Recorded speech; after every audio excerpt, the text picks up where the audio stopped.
In the full release, Halsin's portal fight, which I do like mechanically, is still kind of a letdown, because we had an opportunity to see another area of the Shadowfell outside of the Nightsong's prison. So in my reimagining, we would get to go to the Shadowfell, and I'm not expecting a giant map, just a bite-sized bit of terrain. Populating this tiny map would be a surreal dead forest, and among the hollow trees, Olodin and her small troop of Shadow Druids would have made themselves a sort of home. The presence of the Shadow Druids in the full release at all does point to the idea that perhaps they were more entwined with the full story at some point.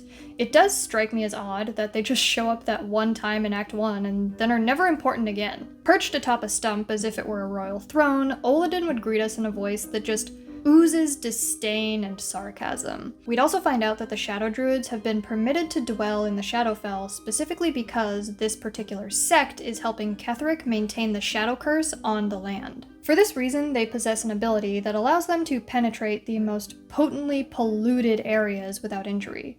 A Shadow's blessing, if you will. The Shadow Druids are planning on increasing the strength of the curse so that more of the land becomes impassable without their Shadow's blessing. But in order to do that, they have to perform a ritual that requires a powerful magical object of attunement, an Idol of Shar. Now you might be thinking, Ash, the Shadow Druids might be evil, but they're still druids. Why would they partner with Ketheric to poison nature with necrotic energy? And my answer to that is twofold. First, the Shadow Druids are already prone to extreme, borderline terroristic acts to preserve what their idea of nature is and should be. And death and decay are just as much a part of nature as birth and life. It wouldn't take much convincing from a powerful man like Ketheric to sway the Shadow Druids into believing that this level of control over the land is a benefit to everyone. In a way, nature has taken over. It's just a cruel, twisted version of it. And second, Olodin would be infected with a tadpole, so there would be even less of a leap to make to convince her that this is the right move. What's wild is that there's already evidence of this plot in the full release of the game. In Moonrise Towers, there's a note on a desk that addresses the Druids as a faction. The Cult of the Absolute plans to try to force the Shadow Druids to remain neutral in the oncoming war, and eventually infect all the Circle leaders with tadpoles. So it's not like I'm pulling this out of thin air. The groundwork has already been laid, I'm just tweaking it a little. I'm just saying,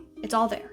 Obviously, good aligned players would have some major reservations about working with the Shadow Druids, but they wouldn't have much choice if they wanted a better way to traverse the Shadow-cursed lands. I know some of you are probably screaming at me right now that the Pixie's Blessing is already a more permanent solution, but in my reimagining, freeing Dolly from the Moon Lantern wouldn't grant you any kind of benefit. She would just fly off. This always made more sense to me from a behavioral standpoint because we were told that pixies specifically are mischievous creatures. Plus, it would be a solid lesson about how not every good deed goes unpunished or straightforwardly rewarded.